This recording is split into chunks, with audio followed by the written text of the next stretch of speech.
We However, talk about all the wrestling stuff, especially with what's been going on recently. you can't ignore WrestleMania just happened and Yeah. WWE just got sold.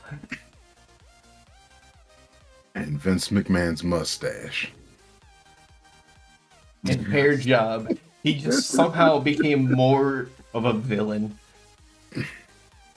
he just he's he's playing into it, man. He's the ultimate heel. So over the weekend, as WrestleMania was happening, it was highly, highly rumored that it was happening, and it even started coming out from like credible places like New York Times and Forbes and stuff like that. Mm-hmm. We've been Yeah. around for a while now. We watched wrestling as a kid, and one company was still there. There was another one. Did you ever expect this day to happen? Um,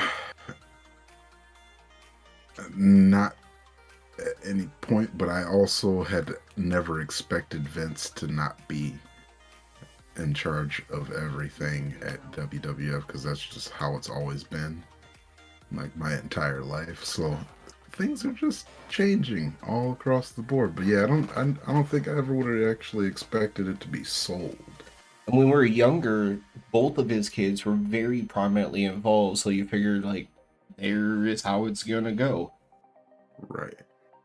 You Speaking would of assume that. both of his kids, one of them had a hell of a WrestleMania moment.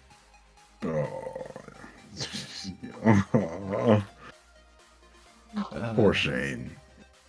The to, man comes in for a highlight match, and it was a torn quad. He did the Triple H, I think it was. it was the Vince after the Royal Rumble when Oh he came yeah, down to the wait, ring and wait. tore both his quads. Or no, Triple H He, did tear one in match. Yeah, yeah, okay, yeah. They've okay, so it's like a family curse. You just tear your quads. God damn. it was one of the bigger moments for funny reasons. What in wrestling history probably is when they had that accidental I think it was Batista and Cena eliminated each other at the same time in the Royal Rumble. Vince came down pissed off, tore both his quads, and sat there in the ring giving everyone directions. Oh yeah. Oh yeah. I never saw that, but I heard about that one. Yeah, that's pretty great. Family curse. It's a family curse. You come down to the ring for some kind of highlight and tear them quads. All right. That being said, just to kind of do a quick rundown for WWE, we already mentioned what's happened with them by UFC, parent company, merging the two together into one giant thing. I have no idea what to expect from that. Hopefully, maybe it's Conor beneficial. McGregor. But it's all like the parent company is like a talent agency, so it should make it very easier to have stars come into WWE and also WWE stars go elsewhere. Mm-hmm. Mm-hmm. Mm-hmm. So, just to kind of make it quick, your top I three think. moments from WrestleMania weekend. Ooh, that's an on the spot. Um, We kind of talked about it earlier, so I kind I, of figured your I three would don't be know if I easier. have. Let's see, moments. I don't know. Could be a match Mm, or moment. I just want to kind of include both ways. okay, so as far as a match goes, Gunther, Sheamus, and Drew McIntyre for the Intercontinental title. That shit was a banger. Um, it also didn't help that they had the crowd like hot behind Sheamus for that whole thing. This also would But do the math, counting every single strike, so all the chops, who took them, who dished out the most. dude, there was everybody's titties were purple after that one. Like there wasn't a like they all walked up there with white tits and left with purple ones. Like it's hard to argue that has to be number one for me as well because it that's match of the weekend. Yeah. Oh yeah. best match of the weekend. I liked seeing Rhea get her WrestleMania moment. The match, I do think that the match was. I think the match was good, story wise, definitely. Um, I mean, I watch a whole lot of AEW, so it's not as clean as as you expect from the other side, but you got to remember it's WWE, and they did what they needed to do there, which was they told one hell of a story, and it was good. Go Rhea. Now let's see her versus Bianca. Bianca retained. That's what's up. Um, but no, my let's see here. Number 3. John Cena lost.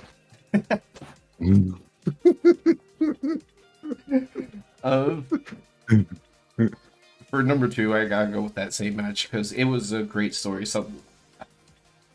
There's a couple German suplexes that scared the crap out of me, and some things that weren't the cleanest. That just kind of the impact looked kind of scary, but the story that they told was really good. And I'm gonna stick with number 3. Actually, I'm gonna stick with something, but I'm gonna go a little bit different with it. We talked about Shane getting injured. Snoop Dogg improvising on the spot and then delivering a people's elbow to the Miz for the win. I was gonna say, what's Snoop Dogg's record in WWE? Is he undefeated? I'm not sure if he's had a match with them before. I know I don't know if he had a match in AEW, but I know he did something after the whistle or the bell. At the very least, Snoop Dogg is Goldberg. Like, the streak is alive.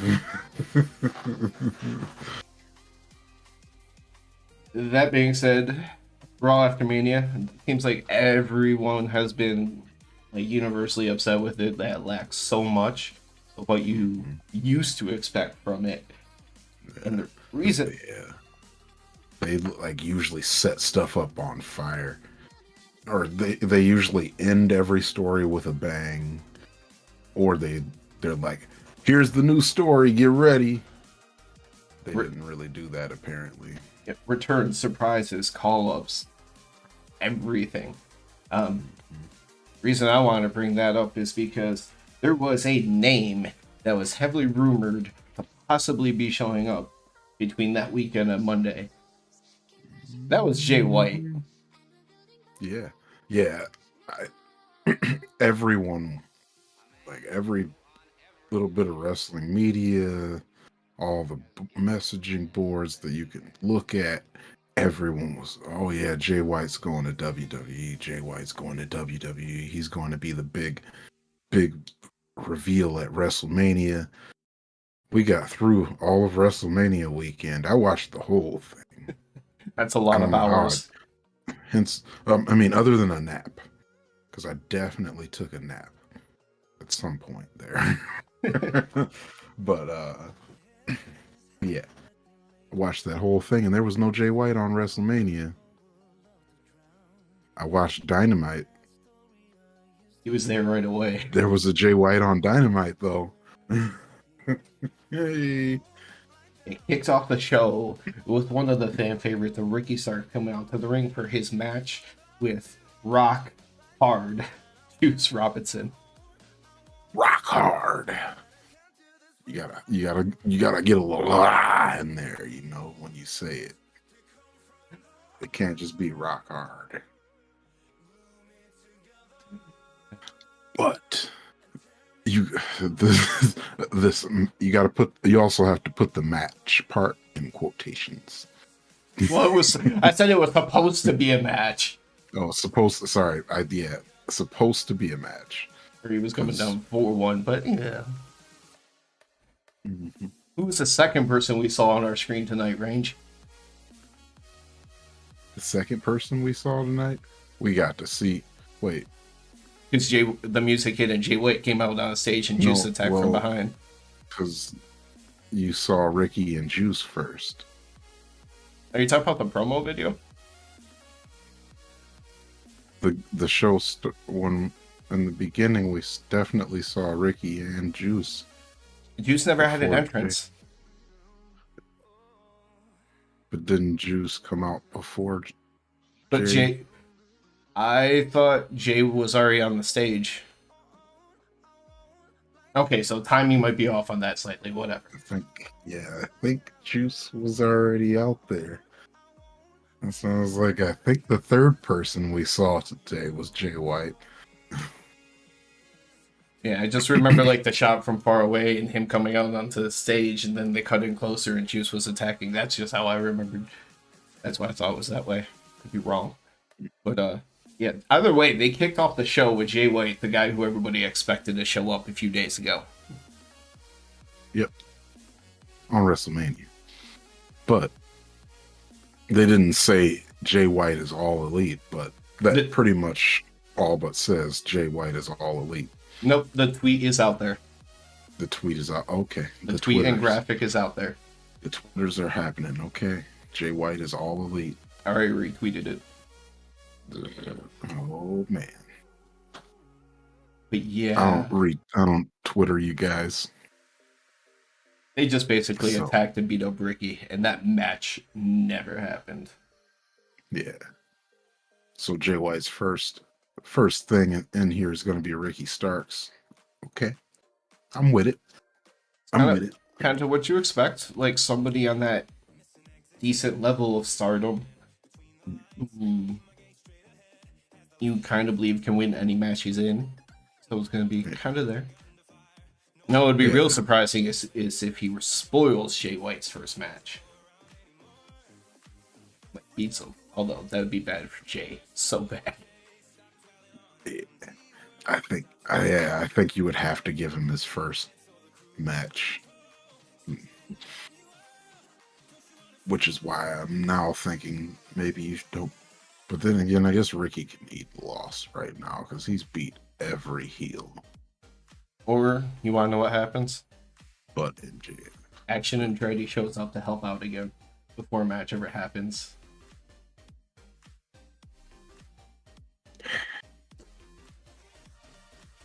You built the story of a little bit of a friendship there. Yeah, you did.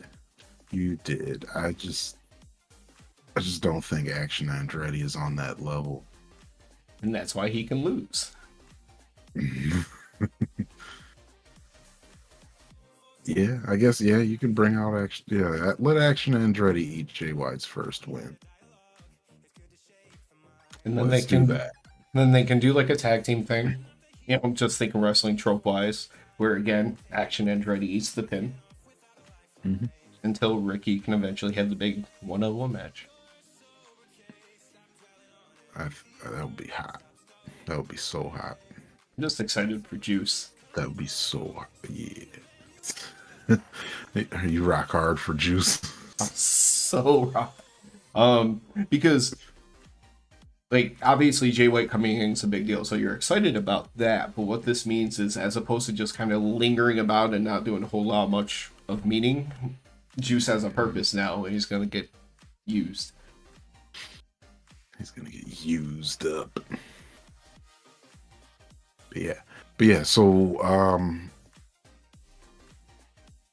I know we were both just hyped that Jay White is all elite instead of all WWE. But so what do you actually think they're gonna like? What direction do you think they're gonna go with this? So they're gonna be like, all right, so well, I guess Juice and Ricky still have to have that match, and then eventually Ricky gets Jay White too. I mean that. I wonder if Ricky will ever beat Jay. He might just beat Juice and look really good along the way, but Jay, you're gonna treat him like he's a step ahead of where Ricky is right now, for sure. But I think you should. My thoughts moving forward beyond this. Before last week, Adam Cole's last match was with Jay White and Hangman and Okada, right? Mm-hmm. That four-way. That whole build-up, remember Adam and Jay White were running together. Cole still doesn't like Paige. They have that history. That could be something that you could eventually throw Adam Cole into down the line. Adam Cole is not a true babyface. It's not going to last forever. It's not. It is kind of weird because I've only seen him as a heel. So he'll turn eventually. Mm-hmm. Just a quick babyface run since he's back and people are happy to see him. So happy. Outside of that, with Jay White being all elite, the other biggest news of the night, Tony Khan's major announcement.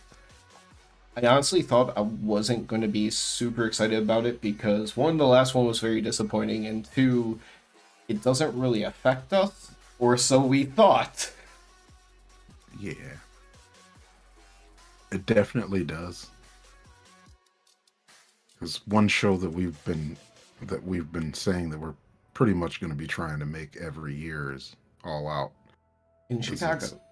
Because it's a quick trip for us. So it's easy to do. We can do it on short notice and stuff. But Tony Khan announced All In at Wembley Stadium in London.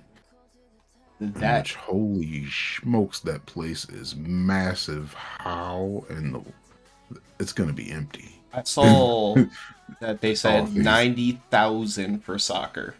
Yeah, that place is going to be empty because I know it's huge. So I mean, you could conceivably, if you want to have a huge set, you could eliminate off like a good portion of the arena for production. Mm-hmm. That might take that 60 down like nearly a third to like maybe 70. But that's still three times their biggest show so far? More than 3 times? Yeah. Because I think their bigger ones are usually right around the 20,000. It must not have been too expensive to book. Well, that's my only thinking. Tony Khan's dad. Oh yeah, that's true. Kind of owns a lot in sports teams and stuff like that. So that's true. Yeah. Uh-huh.